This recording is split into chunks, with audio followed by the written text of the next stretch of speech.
देवर ने भाभी को रंगे हाथों पकड़ लिया। अस्सलाम वालेकुम, कैसे हैं आप लोग। मैं हूं आपके साथ अदनान। और अगर आप कोई भी गुनाह करते हैं तो आपको एक मौका ज़रूर मिलता है सुधरने का, और अगर इंसान जो है वो उस मौके को गंवा दे तो फिर इंजाम कुछ ऐसा होता है। चीचू की मलिया का वाक़या जो कि आप पिछले दिनों से कुछ सुन रहे हैं, उसके ऊपर थोड़ी सी बात करेंगे। अब ये सारा वाक़या क्या होता है, वहाँ पर एक नौजवान था जिसकी शादी होती है। शादी के बाद कुछ वक्त तो अपनी बेगम के साथ हंसते मुस्कुराते ज़िंदगी चलती है। और अब ये नौजवान जो है ये सुबह उठता, नहाता, खाना खाता और उसके बाद काम पे चला जाता। शाम को वापस आता थका हुआ होता और बेगम को टाइम ना दे पाता। अब ये ज़िंदगी इसी तरह से चल रही है। उसकी बेगम जो है उसकी रात तो कट जाती लेकिन दिन गुजारना बड़ा मुश्किल हो जाता। अब इसने क्या किया, इसने इधर उधर लड़कों को ताड़ना शुरू कर दिया। अब उसकी जो सोच थी, उसकी जो पसंद थी, उस टाइप का उसको कोई लड़का नहीं मिल रहा था जिसके साथ वो यारी लगा सके। और उसके बाद इसने मोहल्ले में एक जगह कमेटी डाली हुई थी। अब ये जब हर जुमेरात को कमेटी के पैसे देने जाती तो गली के एक नुक्कड़ पे एक नौजवान इसको खड़ा मिलता। ये नौजवान काफ़ी खूबसूरत था और ये उसे देखते हुए मुस्कुराते हुए गुजर जाती, वो भी इसे देखकर मुस्कुराता। दोनों के दरमियान एक स्माइल पास होने लगी। अब आगे कहानी जब बढ़ी तो इस लड़की ने उसे जाकर कहा कि मुझे अपना मोबाइल नंबर दो। अब वो लड़का कहता है कि मेरे पास तो मोबाइल ही नहीं है, गरीब हूँ, मजदूरी भी नहीं मिल रही, मैं इस वक्त ऐसे हालात में हूँ कि मोबाइल नहीं रख सकता। अब ये अगले दिन बाज़ार जाती है, बाज़ार से जाकर एक अच्छा टच वाला मोबाइल ख़रीदती है। मोबाइल ख़रीदने के बाद उसे अगले दिन वहीं से गुजरती है उसी कमेटी वाली आंटी की तरफ और मोबाइल जो है उस नौजवान को देती है। कहती कि ये मोबाइल लो, इसमें सिम डालो और फिर मुझसे रब्ता करना, नंबर मैंने इस पर्ची के ऊपर लिख दिया है। लड़के ने मोबाइल लिया। मोबाइल लेने के बाद इसने बातचीत शुरू कर दी। अब इसने कभी लड़के को पैसे देने, कभी उसको सूट गिफ्ट करने, कभी कुछ, इस तरह से बातचीत चल रही है। काफ़ी टाइम गुजर गया। दोनों के दरमियान फ़ोन के ऊपर मोहब्बत भरे इजहार होने लगे और एक टाइम आया कि इस औरत ने कहा कि इसके ऊपर जितना मैंने खर्चा किया अब मैं वसूल करूँगी। इसने उसे कहा कि ऐसे करो कि मेरा शौहर जो है वो इस टाइम पे घर से जाता है और इस टाइम घर आता है, तो मैं तुम्हें फ़ोन करूँगी, बच्चे भी घर नहीं होते और उस टाइम पे तुमने आना है, फिर हम मिलेंगे, कुछ देर बैठना, चाय पियेंगे और आप चले जाना। अब इस नौजवान ने इसी तरह से आया इनके घर और उसके बाद इन दोनों के दरमियान जो तल्लुकात हैं वो बहुत ज़्यादा आगे बढ़ गए और इनके दरमियान जो दूरियां थी वो ख़त्म हो गई। एक दूसरे के साथ वो गलत काम सारे इन्होंने किए। अब इनका ये मिलना मिलाना रोज़ का होने लगा। इस नौजवान ने कभी हफ्ते में एक बार, कभी हफ्ते में 2 बार, जब इस औरत का दिल करना इसने इसको बुला लेना और इन दोनों ने मिलकर वो सारे गंदे काम करने। और वक्त गुजरता गया। अब इस औरत का एक देवर था जो कि सगा देवर नहीं था, इसके शौहर का कज़न था। अब वो इसी मोहल्ले में रहता था। उसने नोट किया कि जब मेरा कज़न जो है वो यहाँ पर नहीं होता तो ये नौजवान घर पे आता है, ये क्यों आता है। एक दिन उसने इसकी ताक रखी और जैसे ये नौजवान उनके घर में गया, दरवाज़ा बंद हो गया। उसके बाद उसने दीवार के ऊपर से छलांग लगाई और लगाकर अंदर चला गया। जैसे ही कमरे में पहुंचा तो क्या देखता है कि ये दोनों बिल्कुल ऐसी बरहना हालत में है कि बताने के काबिल नहीं। उसने इस लड़के को पकड़ लिया और बेल्ट निकाला, बेल्ट से इसको अच्छा खासा मारा और मारने के बाद उसने माफ़ियाँ मांगी। उसने कहा कि एक शर्त पे माफ़ करूँगा कि दोबारा तो इस मोहल्ले में नज़र ना आए। अब ये नौजवान जो था उसने मार खाने के बाद कपड़े पहने और वहाँ से निकल गया। और इधर इसने अपनी भाभी को कहा कि देखो तुम्हारी आफियत इसी में है कि मैं दोबारा आज के बाद ऐसी कोई बात ना देखूँ।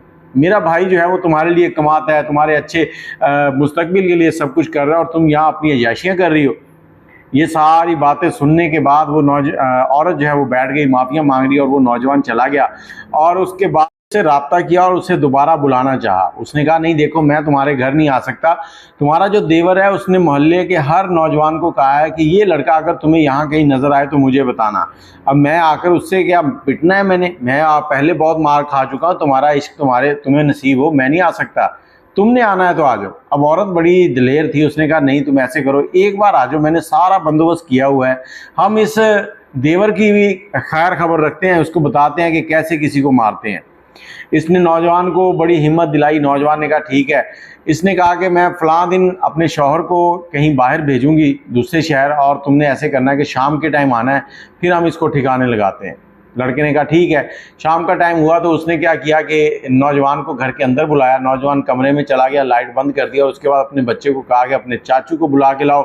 बच्चा चाचू को बुलाने चला गया। चाचू को बुलाकर जब वापस आया तो वापस पहुंचते ही बच्चे ने कहा कि अम्मी अंदर हैं। चाचू अंदर जा रहे हैं, अंदर अंधेरा था कि लाइट नहीं है, बल्ब ख़राब हो गया, इस तरह की कोई बात हुई। जैसे ही वो कमरे में पहुंचा तो औरत ने फ़ौरन अपना जो दुपट्टा था उसके गले में डाला और इस लड़के को भी इशारा किया। दोनों ने मिलकर इस नौजवान के गले को इतना ज़ोर से दबाया कि इसकी मौत हो गई। और उसके बाद इसकी जो लाश है उसको बोरी में डाला और बाहर एक गधा गाड़ी खड़ी थी इनकी, जिसके ऊपर ये चारा लेके आते थे। गधा गाड़ी के ऊपर इस नौजवान की लाश को बोरी में डालकर रखा और चल पड़े। आगे एक नहर थी, नहर को जहाँ पर देखा कि नहर ज़्यादा गहरी है वहाँ पर इस बोरी को फेंक दिया और बोरी के अंदर कुछ पत्थर भी डाल दिए थे ताकि लाश जो है वो तैर कर ऊपर ना आए। अब उसके बाद ये वापस आ गए हैं। 1 दिन गुजर गया, 2 दिन गुजर गए, इन दोनों की मुलाकातें दोबारा शुरू हो गई हैं। उधर उसके जो वालिदैन है वो परेशान है कि हमारा बच्चा जो है वो घर क्यों नहीं आया। पुलिस को कुछ वक्त के बाद वो लाश मिली है, लेकिन उस लाश की शिनाख्त नहीं हो सकती थी क्योंकि उसके फिंगरप्रिंट भी ख़त्म हो चुके थे, उसका चेहरा भी बिल्कुल ख़त्म हो गया था, गल गया था पानी के अंदर।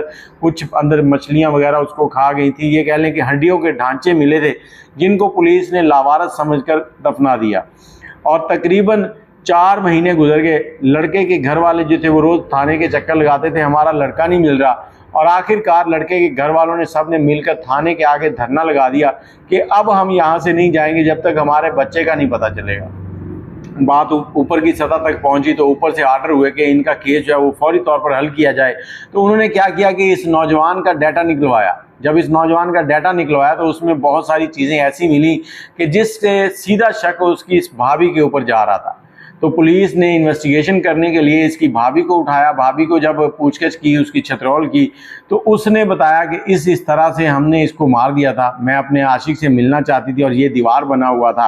तो आशिक कौन था? फलां फलां मेरा आशिक था। उस लड़के को भी उठा लिया गया और दोनों अब जेल की सलाखों के पीछे हैं।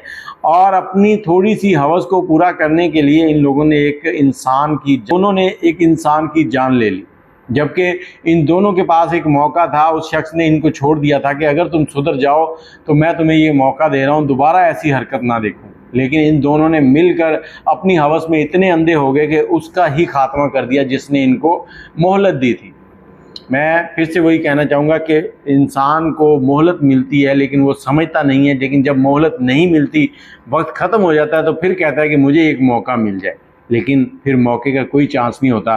तो मैं आप सबसे यही कहना चाहता हूँ कि अपनी और अपने घर वालों की इज़्ज़त का ख्याल रखें और अपनी राय कमेंट में ज़रूर दीजिएगा। अगर आपके पास ऐसी कोई कहानी है तो हमसे ज़रूर शेयर कीजिएगा। नंबर है 0300 25 20 629। अल्लाह हाफिज़।